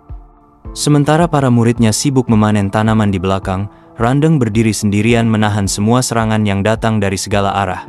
Gelombang demi gelombang herbal menyerang tanpa ampun, tapi Randeng tetap kokoh. Meski pelindung spiritualnya sempat dihancurkan, dia malah tersenyum puas, karena yang datang ini justru yang ia cari. Dengan suara menggelegar, ia mengumumkan bahwa tubuhnya kini sudah mencapai puncak ketahanan Fajra, baju zirah emas abadi para biksu. Bahkan tanpa bantuan kultivasi, tubuhnya sendiri sudah seperti senjata. Bajunya hancur, tapi tubuhnya bersinar, memancarkan kekuatan dari latihan brutal yang telah ia jalani selama puluhan ribu tahun. Setelah pertarungan sengit, Randeng keluar sebagai pemenang. Ia memerintahkan murid-muridnya untuk mengumpulkan semua tanaman yang berhasil dikalahkan, lalu bersiap melanjutkan perjalanan. Namun di tempat lain, situasi jauh dari kemenangan. Fan Dezhen dan An Miaoyi juga terjebak dalam lembah penuh bahaya ini. Meski kultivasi mereka ditekan, tubuh unik milik An Miaoyi yang mengandung kekuatan bintang langit masih memberinya keunggulan. Tapi Fan Dezhen tahu, Pertarungan ini baru awal, dan bahaya yang lebih besar pasti menunggu di kedalaman. Sayangnya, kekhawatiran itu terbukti benar. Tanpa peringatan, sebuah akar pohon raksasa melesat dari atas, menyambar kaki An Miaoyi dengan kilatan listrik biru yang menyengat. Sekuat tenaga dia mencoba melawan, tapi aliran petir itu menyebar ke seluruh tubuhnya dan membuatnya tak berdaya. Van de Zen berusaha menyelamatkan sang nona, menyerang pohon itu dengan segenap tenaga, tapi si tanaman malah tertawa, lalu memukul balik Van de Zen hingga tersungkur. Saat itu, sang penjaga langsung sadar, tanaman ini bukan makhluk biasa. Itu adalah Ninefold Thunder Vine, raja obat kelas menengah yang bahkan setara dengan kultivator tahap pertengahan Foundation Establishment. Tubuh An Miaoyi ditarik semakin tinggi. Petir terus menyengatnya tanpa ampun, sedangkan Van de Zen hanya bisa menatap dari bawah, menjerit frustasi. Ia memohon pada si tanaman agar dirinya saja yang disiksa, menggantikan nyawa sang nona. Tapi si tanaman jelas nggak berniat bernegosiasi. Baginya, manusia hanyalah mangsa bodoh yang layak dipermainkan. Dalam jeratan petir itu, An Miaoyi sempat tersenyum lemah, pasrah pada nasibnya. Air mata turun di wajahnya, tapi dia tetap mencoba tenang. Van de Zen, meski tak mampu berbuat lebih, terus memohon, bahkan bersujud demi keselamatan An Miaoyi. Sementara itu, dari balik bayang-bayang di jalur yang sama, beberapa sosok misterius tengah mengamati kejadian ini. Mereka menyaksikan dengan mata kepala sendiri bagaimana seorang kultivator hebat. Di sudut lain lembah Raja Obat, Junlin dan ketiga muridnya sedang berjalan santai, sampai akhirnya mereka menemukan pemandangan yang cukup memalukan. Seorang gadis, terikat di udara oleh tentakel petir dari akar tanaman raksasa, sedang disiksa tanpa ampun. Junlin sempat bergumam sinis, merasa kejadian itu udah mirip skenario kultivasi versi 18+, jelas nggak pantas. Van de Zen yang melihat kemunculan mereka langsung menyambut penuh harapan. Ia memohon bantuan, menawarkan utang budi sekte demi keselamatan sang nona muda. Melihat situasinya, Xiao Hong langsung mengenali sosok tanaman itu sebagai tanaman petir 9 lapisan, salah satu raja obat kelas menengah yang cukup langka. Shaoli pun langsung berbinar, bukan karena khawatir, tapi karena nilai tanaman itu sangat tinggi kalau bisa ditaklukkan. Tanpa basa-basi, Junlin langsung ambil alih. Ia tahu An Miaoyi bukan orang asing, dan sebagai kenalan, mustahil dia tinggal diam. Maka, dengan gaya penuh percaya diri, dia memerintahkan Wang Cuihua dan Li Tiedan, nama penyamaran absurd untuk Xiao Hong dan Xiao Li, untuk bertindak. Xiao Li langsung melesat ke depan, sementara Xiao Hong yang masih kesal karena dipanggil kayak nama emak-emak pasar, akhirnya menyusul sambil menggerutu dalam hati. Saat pertempuran dimulai, gabungan serangan api dari Xiao Hong dan pedang dari Xiao Li berhasil menebas dan membakar akar-akar tanaman raja itu. Sang pohon, awalnya begitu percaya diri, mulai panik dan meraung kesakitan. Dalam usahanya menyelamatkan diri, si pohon malah mengalirkan kejutan listrik ke tubuh An Miaoyi lebih kuat dari sebelumnya, tapi itu jadi kesalahan fatal, karena serangan balik dari dua murid Junlin terlalu brutal. An Miaoyi akhirnya dilepaskan, dan Van de Zen berhasil menangkapnya tepat waktu. Sambil memandang dua murid misterius itu bertarung, An Miaoyi mulai ragu. Ia sadar ada sesuatu yang salah. Mereka semua sama-sama di level Qi kondensasi 9, tapi kenapa dirinya yang memiliki tubuh bintang langit tak sanggup berbuat apa-apa? Sedangkan dua orang itu malah nyaris menaklukkan tanaman raja sendirian? Sebuah keraguan muncul, apakah dia benar-benar jenius seperti yang selalu dikatakan oleh ayah dan pamannya? Van de Zen, meski tak bisa memberikan jawaban pasti, hanya bisa menghela napas. Ia pun terdiam saat An Miaoyi menyebut asal-usul mereka, tanah terbuang. Kalimat itu membuatnya membeku. Tanah yang terkenal sebagai tempat terbuang, kotor, dan tak bernilai, bagaimana bisa melahirkan makhluk sekuat ini? Namun saat semua masih sibuk dengan pikiran masing-masing, dari kejauhan, An Miaoyi menyaksikan semua itu dengan penuh kecemasan. Bahkan dua orang yang tadi ia kagumi kini terlihat mulai kewalahan. Tekanan dari Raja Herbal ini jelas bukan main-main. Sementara Van de Zen tak mengucapkan sepatah kata pun. Fokusnya bukan pada pertarungan itu, melainkan pada Junlin atau lebih tepatnya, sosok misterius yang menyebut dirinya sebagai Ye Fan. Junlin sendiri masih berdiri diam. Tatapannya tenang tapi penuh perhitungan. Dalam hatinya, ia menyadari bahwa kedua muridnya sudah hampir mencapai batas. Saat itulah, ia mempertimbangkan untuk turun tangan langsung. Namun belum sempat ia bergerak, sebuah suara familiar menyela situasi. Dari belakang, Bai Xiaoxi, si tikus putih, berteriak lantang. Dengan semangat tinggi, dia mengumumkan kehadirannya dan berlari melesat ke tengah medan pertempuran, berubah ke bentuk aslinya. Seekor tikus putih mungil, tapi menggemaskan. Junlin, yang tahu betul sifat manja murid tikusnya ini, langsung kaget. Biasanya Xiaoxi lebih suka ngemil daripada bertarung. Tapi sekarang, dia maju ke tengah pertarungan paling berbahaya di lembah ini. Dalam hati, Junlin bertanya-tanya, mungkinkah inilah saatnya Xiaoxi menunjukkan potensi aslinya? Di sisi lain, Xiao Hong dan Xiao Li makin terdesak. Akar-akar listrik terus menekan mereka, dan mereka mulai merasa marah dengan keadaan. Mereka sadar satu hal, mereka sudah terlalu meremehkan seberapa besar buff yang diterima Raja Herbal dalam medan formasi lembah ini. Serangan mereka nyaris tak berarti. Malu pun ikut menyeruak. Dua kultivator berbakat dari Sekte Xuantian, tapi malah dipermainkan tanaman. Dan saat mereka menoleh ke arah sumber suara yang datang, ternyata itu si tikus. Xiao Hong langsung ngedumel dalam hati. Dia berpikir kalau si tikus bodoh ini pasti akan membuat segalanya tambah kacau. Xiao Li, di sisi lain, panik. Dia mencoba memperingatkan agar Xiaoxi mundur, karena area pertempuran itu benar-benar bukan tempat buat makhluk mungil kayak dia. Tapi Raja Herbal malah menanggapi kehadiran Xiaoxi dengan tawa mengejek. Dia tak menganggap tikus kecil itu sebagai ancaman.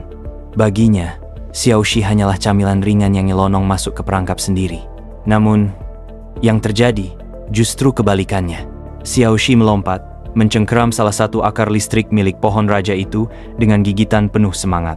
Dengan aura keberanian yang tak biasa, dia berteriak keras, mengumumkan bahwa dia bukan sekadar tikus biasa. Dan itulah momen di mana pertarungan ini berubah.